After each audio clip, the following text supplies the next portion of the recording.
Ndabaramukije amahoro nongeye kugaruka mbaramutsa kandi mbifuriza kugira ibihe byiza. No munsi ni Jane Hatunga yongeye kugaruka ababwira ivyerekeranye n'ubwenegihugu bwa Australia nkuko twabitanguye ubushize.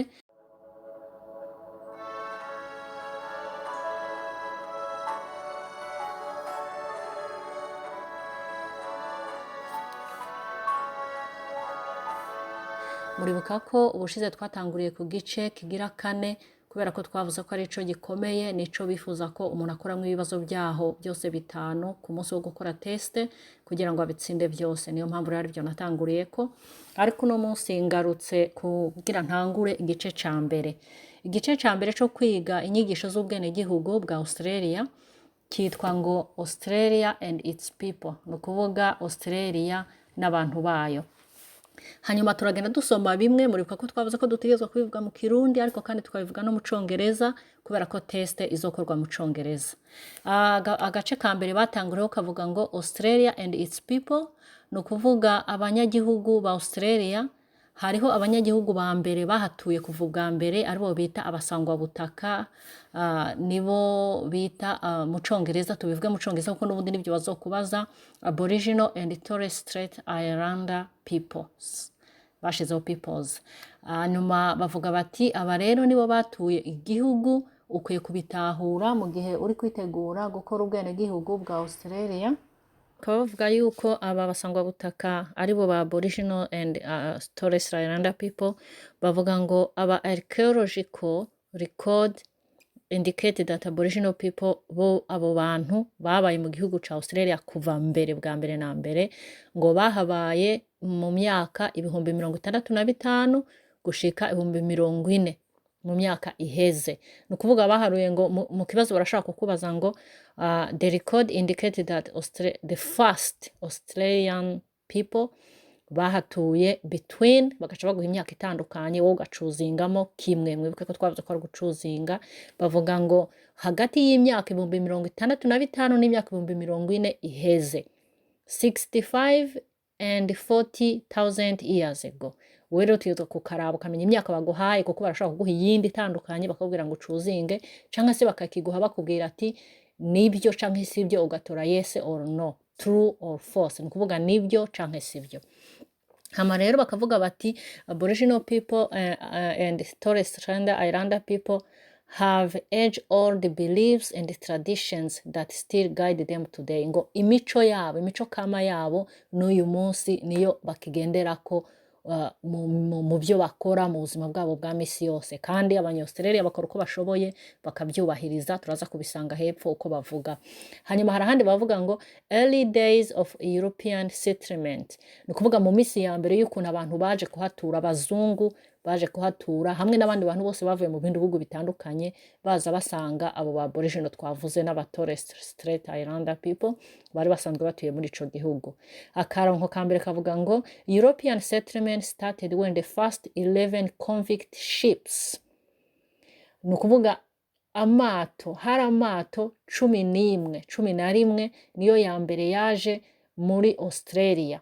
Barakunda kukibaza cyane bakavuga ngo ni bande batanguriye, who started to come in Australia, cyangwa bakakubaza when did 11 convict ships started to come in Australia. Hano barabivuga ngo they arrived from Great Britain on 26 January 1788. Bazokikubaza kunyene bagucange n'ibindi matariki wotezwa kuyaraba. Ayo mato 11 yarazanye abantu bari bavuye muri Europe mu Buraya, yaraje itariki 26 z'ukwezi kwa mbere 1788. Akantuku gafata ukunyene nta kundi wokagira. Hama rero baraje ngo impamvu baje ni iyihe? At this time British laws were harsh and the jails could not hold the large number of people of imprisoned for their crimes. Hariho abantu muri prison benshi muri biriya bihugu byo mu Buraya, amaprison acaruzura. Baca bavuga bati rero nta kuri turi bubigenze. They decided to transport convicts to the other side of the world. Akanuku gafata uko nyene. Ayo ma convicts no kuvuga 11 convicts of ships, ni amato 11 bayarungitse muri Australia, bagesize kuyarungika mu bindi bihugu bitandukanye ahita zino kubera ko hari koloni bari bamaze na gace bari bamaze nk'igihugu bari bamaze kuronka gishasha. Hano barakuvuga ngo the first governor of the colony of New South Wales, umutegetsi wa mbere yari ategetse aho hantu hitwa New South Wales, ni igice harya muri za Sydney, muri hanya mpande ya za Sydney, yari we yitwa Captain Arthur Phillip. No kubifata ukunyene, uyu mukapitene niwe yarongoye ubwo bwato, niwe yazanye abo bantu. Arabazana hano muri iki gice hariya muri New South Wales, canditse uko nyene ntaco gihindurako, baraza batura muri ico gihugu, nibo batangiye kukidevelopa, baragikora neza, batangira kurima, batangira kuzana ibintu byose bitandukanye. Rero akantu kugafata ukazokaraba aho bazoba bakaguhaye bo kubaza ati true or false, no kuvuga nibyo canke sibyo, bo kaguha bakubaza ati ni bande batuye muri iki gihugu bwa mbere, ni ukuyemo abasangwa butaka, ni 11 convicts of ships baje 26 of January 1788. Hanyuma rero bakongera bakavuga hepfo ati early free settlers came from Great Britain and Ireland. Aba n'abandi kandi nabo baje bavuye muri iki gihugu cyitwa Great Britain, n'abandi bavuye muri Ireland. Nibo baje. British and Irish heritage had major influence. Donc ibi bihugu byose aba bantu bagiye bava muri kubifata uko nyene nta kundi. Hanyuma bakavuga ngo in 1851 a gold rush began when gold was discovered in the colonies of New South Wales and Victoria.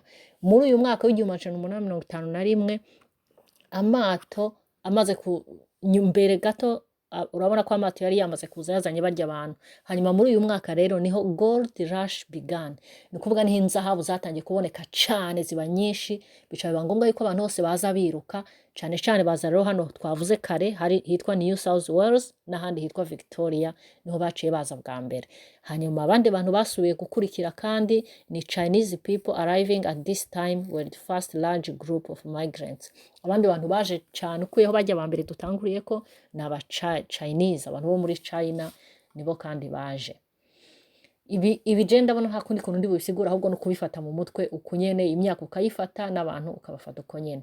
Hanyuma hasi bavuga ngo the nation of Australia mu 1901 the separate colonies were united into a federation of states called the Commonwealth of Australia. Akanako no kugafata mu mutwe.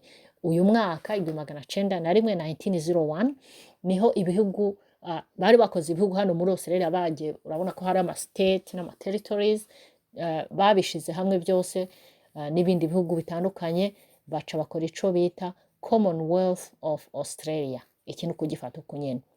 Muri uyu mwanya rero niho batangiye gushiraho ibintu by'ubutegetsi bwabo. Aha twarabivuze n'ubushize icyo bita democratic institutions, nibo bashizeho parliament, urwego rw'abashingwa amateka, mbega bakora government nyene y'ukuntu ibintu byose bizogenda. Aha bakubwira ngo muri uyu mwaka w'1901 Australians population was about 4 million. Bari bamaze kugira imiliyoni 4 z'abantu muri uyu mwaka. Abantu bamaze kugwira babaye benshi bavuye mu bindi bihugu bitandukanye nkuko twabibonye haruguru. Hanyuma aba British migrants nibo baje.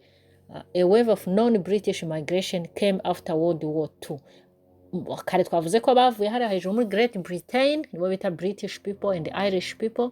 Nyuma yaho bavuga ngo intambara ya kabiri y'isi yose irangiye, niho aba non-British migration, ni abantu batava muri ibyo bihugu byo hejuru twavuze, niho basubiye gutangura kuza, baza ari benshi baragwira hano muri Australia. Hanyuma bakongera bakavuga ngo in recent years our migration and refugee programs have brought people to Australia from all over the world. Ni ukuvuga ngo abantu nyuma muri iyi myaka turimo ubu noneho baciye bazana abantu baba hirya no hino, Australia iciragwiramwo abantu baca baba benshi, niho rero baciye bakora nyene igihugu cyose kiruzura, barenga za miliyoni 4 twari twavuze z'urya mwaka w'1901 zica ziba nyinshi. Hanyuma hano hasi rero Australian states and territories, nkuko twavuze ko bagabuyemwo bakagaburamwo ama state, intara n'ibihugu, bo babyita ngo ni ibihugu nubwo twe tutabyita ibihugu mu Kirundi. Bavuze ngo ni ibihugu bitandatu arizo twita states, hanyuma ni imigwa mikuru minini ibiri, nkuko uraza kubibona hano kwiyi karita berekanye on Australian map. Hanyuma hano bagaca berekana rero ayo ma state uko ari atandatu, imwe ni New South Wales, iyindi ni Victoria, iyindi ni Queensland, Western Australia, South Australia, Tasmania. Territory ibi ni ibihugu bitandatu byose kandi bikaba bifise capital city yabyo, nayo utegetswe kuyafata kuko barashobora kuyakubaza bakagenda kubwira true or false, bakakubaza tuvuge ati what is the capital city of Victoria, utegetswe kumenya ko ari Melbourne, bashaka kubwira Melbourne bakakubwira n'izindi wowe ugacaguramo iyiriyo y'ukuri. Hanyuma territories nayo ni abiri, states zitandatu na territories zibiri, imwe yitwa Australian Capital Territory, iyindi yitwa Northern Territory, n'amakapitali yazo nyene capital city utegetswe kubifata ukunyene ukabifata mu mutwe. Hanyuma aha nta kindi ngenda mvuga uretse ko utegetswe kubiraba ukagenda araba buri state yose ifite drapo yayo, bakagenda bakwereka n'ibimenyetso biriko, hari igihe nacyo nyine bashaka kukikubaza ari nk'ikibazo ukaba wamenya ati South Australia ifise idrapo rimeze uku, ifise agacapo kati gacoye uku kariko, Tasmania ifise agacapo kameze uku, territories nayo nyine utegetswe kuyafata ukamenya buri drapo yabo igenda imeze gute. Tuje rero ku traditions, imigenzo kama yabo. Hano hariho ico bita welcome to country and acknowledgement of country protocols. Ni ibintu bibiri buri gihe hano bakoresha. Kimwe kitwa a welcome to country, which is a cultural practice performed by Aboriginal and Torres Strait Islander people custodian. Ni ukuvuga buri hantu hose ugiye mu birori cyane cyane mu manza zikuru ni itegeko yuko bakoresha a welcome to country, ni ukuvuga gukaribisha abantu mu gihugu, canke se bagakoresha acknowledgement of country, ni ukuvuga kwemeza neza ko iki gihugu catuwe n'abajya basangwa butaka nk'uko twabivuze haruguru. Rero bakora kimwe muri ibyo bibiri. Mu Cyongereza turashobora kuvuga ati they do either a welcome to country canke bagakora acknowledgement of country. Kandi hano haraho bavuga ngo a welcome to country ikorwa n'umu Aboriginal person or Torres Strait Islander person. Nabo bantu babiri bonyine batezwe gukora ico bita welcome to country, kuko nibo bene gihugu, nibo rero badukaribisha mu manama agiye gutangura canke mu birori bitanguye. Iyo ta muntu numwe muri abo Aboriginal hari canke muri abo Torres Strait Islander people hari, baca bakora ico bita acknowledgement of country. This can be done by anyone else. Umuntu wari we wese arashobora kuyikora. Hanyuma hano barakavuga ngo a welcome to country is usually the first item of proceedings to open an event. Ngo welcome to country nicyo kintu cambere bakora mu gutangura ibirori nkuko namye bimvuga. No kuvuga wote ugafata uko nyene. An acknowledgement of country is delivered as a part of the welcome and housekeeping at meetings and events. Anyone can deliver. Umuntu wari we wese arashaka gukora ico bita acknowledgement. Anyone can do it. Uwari we wese. But umugabo iyo welcome to country yoyo ikorwa honyene n'umwe Aboriginal gusa canke ujya mu Torres Islander people. Hepfo bakazana important days of Australia, imisi mikuru ya Australia. Bafise imisi mikuru ibiri, umwe witwa Australia Day, undi witwa Anzac Day. Utegetswe kubifata uko nyene. Australia Day ni umunsi 26 z'ukwa mbere buri mwaka. Muribuka ko twavuze haruguru ko 26 z'ukwa mbere ariho ya mato 11 yinjira mu gihugu. Ubwo rero kuri uwo munsi niho bahice bafata bawita ko ari umunsi wa Australia Day, kuri bo baharura ko ari umunsi Australia yabayeho. Niyo mpamvu kandi nko muri iyi minsi abene agasi bariko baravyanka bavuga bati oya twe twari dusanzweho ijya myaka 65 twavuze twari dusanzwe turiho nta mpamvu.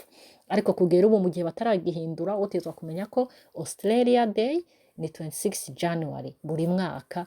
They celebrate Australia Day as a public holiday. Bagaca bakora n'ibirori bikomeye, ibintu byose bikagira.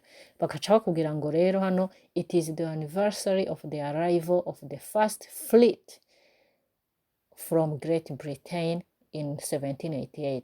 Ngo nukuvuga baba bari kwibuka bari kuryohererwa urya munsi arya mato yaza barya abantu baza bavuye mu gihugu cyitwa Great Britain muri wa mwaka twavuze 1788. kuri Australian Day niho bakunda gukora ceremonies of citizenship, kandi bagaca bavuga ngo it is the biggest annual public holiday in Australia. Ni umunsi mukuru uhambaye mu minsi mikuru mininiya bafise muri Australia. Barashaka kukubaza ati what do we commemorate on Australian Day? Ugaca umenya ati is the first arrival of 11 convicts. Hanyuma umunsi mukuru wa kabiri twavuze witwa Anzac Day, nawo bakaba bawizihiriza ku itariki 25 z'ukwa kane. Bavuga ngo Anzac Day is commemorated on 25th April each year. Buri mwaka 25 z'ukwa kane, no kugafata mu mutwe aka. Hanyuma bikaba bivuga iki rero? Bakavuga ngo Anzac Day is named after the Australia and New Zealand Army Corps.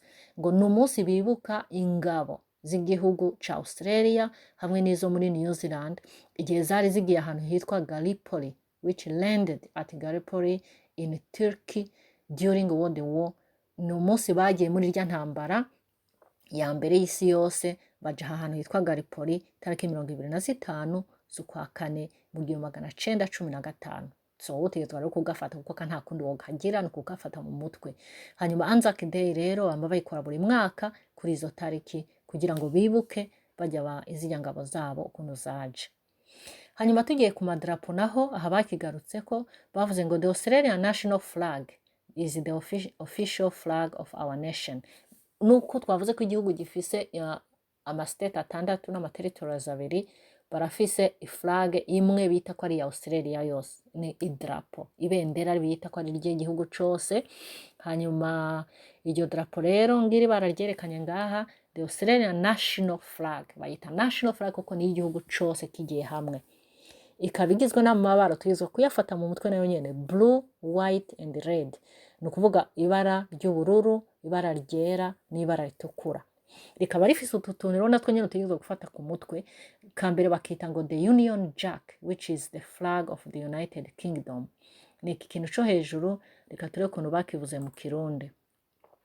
Ukuntu bakivuze mu Kirundi tumenye the Union Jack bakise ngo iki, ariko nubundi ko si ngombwa kukamenya mu Kirundi kuko nubundi uzokamenya mu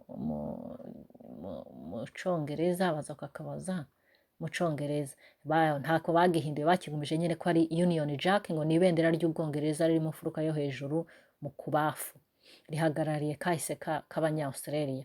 No kubifata ukunyene aya marangi, no kuvuga ugafata ubururu, umweru hamwe n'ibara ritukura risa n'amaraso.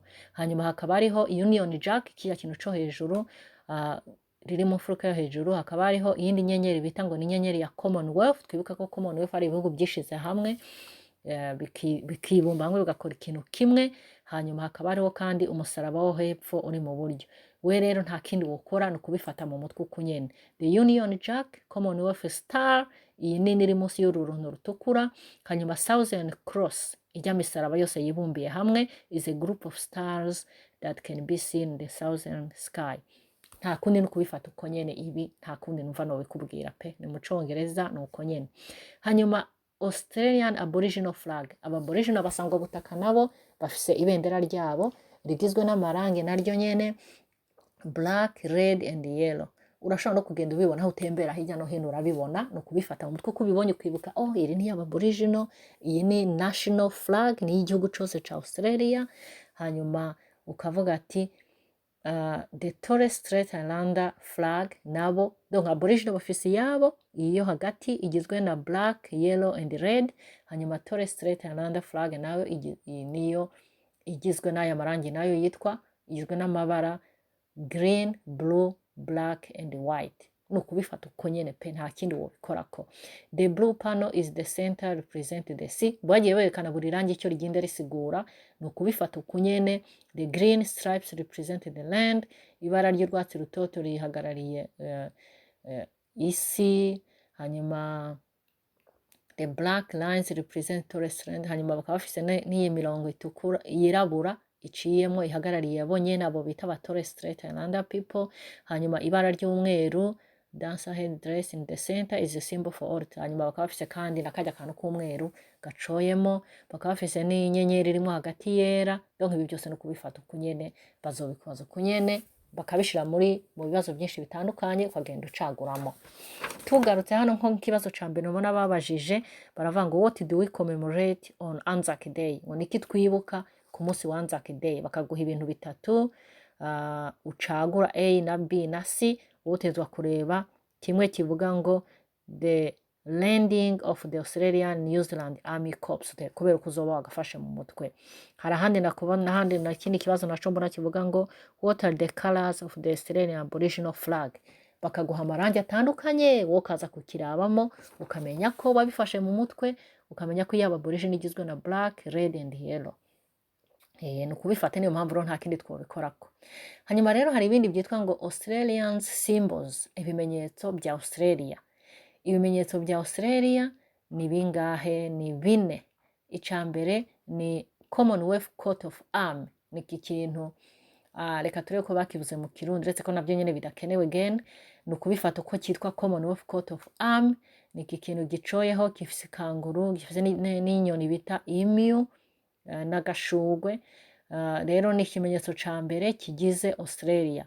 Hano hafi bavuze ngo it identifies the authority and property of the Commonwealth of Australia, nibyo byerekana ubushobozi, inguvu igihugu ca Australia gifise.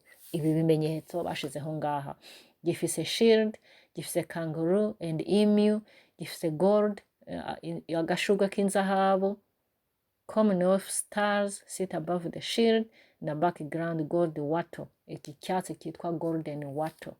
Sinzi ko hari uko bakise mu Kirundi, reka tubirondere mu Kirundi naho golden wattle. Inyenyeri z'inzahabu ya Commonwealth hejuru y'inkinzo, mu gace k'inyuma habonekamwo wattle, naco ntibagisiguye, ni wattle y'izahabu n'ishugwe ry'igihugu ca Australia. Urabona naho mu Kirundi nabo nyene ntago babisiguye, ni ukubifata uko nyene mu mutwe.